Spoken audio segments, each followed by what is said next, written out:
ዱባ መንፈስ የተመታ ይሁን። እግዚአብሔር ቤት ስትመጡ እምብርታችሁን ከፍታችሁ አትምጡ። የተቀዳደደ ሱሪ ለብሳችሁ አትምጡ። አይደለም መድረክ ላይ መቆም፣ ሌላ ዓለምን የሚመስል ማንነት እያሳያችሁ በእግዚአብሔር ቤት አትምጡ። የእግዚአብሔር ቤት ደግሞ ጣሪያና ግድግዳ ሳይሆን አንቺ ነሽ። የግብጽ ሕይወት ካለቀቀሽ ሰው አትሆኝ፣ በመንገድ ላይ ነው የምትቀሪው። በተለያየ ዓለም ሆናችሁ ይህንን አገልግሎት የምትሰሙ በሚዲያ የምታዳምጡ ከግብጽ ካልወጣችሁ የእግዚአብሔርን አሰራር አታውቁ፣ የእግዚአብሔርን ደመና አታውቁ፣ የእግዚአብሔርን ምሪት አታውቁ፣ የእግዚአብሔርን በጎነት አታውቁ፣ የእግዚአብሔርን ፍቅር አታውቁ። የእስራኤል ሕዝብ እግዚአብሔር እየመራው ወደ ግብጽ መሄድ ወደደ። ብዙ ክርስቲያን እግዚአብሔር ጫማውን ቀይሮለት፣ ልብሱን ቀይሮለት፣ ወዙን ቀይሮለት ግብጽ ይሄዳል። ወደ ግብጽ ኃጢአት ይሄዳል። የእግዚአብሔርን ነገር አያውቅም። የእግዚአብሔርን አመራር ካላወቅ አሰራሩ ባንተ ቤት አይገለጥም። ዱባ ሰፈር የሚወስድ የእግዚአብሔር ቤት ላይ የቦዘኔ ንግግር አይነገርም። የእግዚአብሔር ቤት የቅድስና ቤት። ዛሬ ልብን የሚመልስ የእግዚአብሔር መንፈስ ይገለጣል።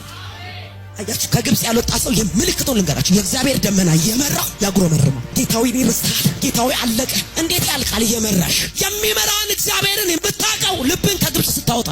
እንደው ምን ማለት ነው? አንዳንድ ጊዜ እግዚአብሔርን እናገለግላለን የሚሉ በአንዳንድ ዘማሪ ነኝ ብሎ ዘማሪ ነኝ። የት እየሄድክ ነው? ልከተፍ እየሄድኩ ነው። ኪቦርዲስ የት እየሄድክ ነው? ከተፍ አለብኝ። ሰባኪውስ ከተፍ አለብኝ። ይህ እኮ የዓለም ንግግር፣ የዓለም ንግግር። እግዚአብሔር ሳኦልን ምን አለ? አንድ በአንድ ከፍቶች ምን አድርገ አጥፋ። የአማሌቃውያን መረጥ። እግዚአብሔር ማይወደውን መረጥ። እግዚአብሔር ምን አደረገው? ተቆጣ።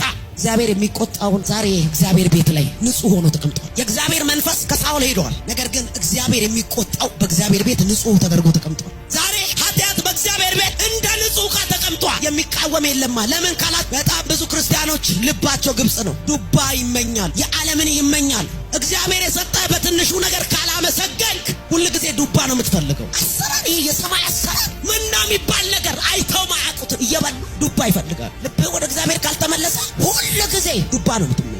ልቡ ግብጽ ያለ ሰው የሚያገለግለው ለዝና ነው፣ የሚያገለግለው ለአፍት ነው። የእስራኤል ሕዝብ ግብጽ ይሻለናል፣ አይ አንዳንዱ መሄድ ይሻለናል። ልባቸው ግን ፈጽሞ የት ነበር? ግብጽ ነበር። በእግዚአብሔር ቤት ሆነው የዓለምን የሚመኙ ስብከት ስና ማውጫ አይደለም፣ መዝሙር ስና ማውጫ አይደለም። እግዚአብሔርን ማገልገል መፎካከር አይደለም፣ ሰውን መግደል አይደለም። እግዚአብሔርን ማገልገል ፈጽሞ መውጣት። የሚመራሽ ደመና ነው፣ የሚመራ የእሳት አምድ ነው። ደመናው እየመራ ሌላ ነገር አትፈልግ። የእሳት አምድ ካንተ ጋር እያለ ሌላ ነገር አትመኝ። የሚመራ እሱ ምን እንደሚያስፈልግ ያውቃል፣ የት እንደሚያደርስ ያውቃል። እግዚአብሔር እየመራ የት ነው የምደርሰው አትበል፣ እሱ እንደሚያደርስ ያውቃል።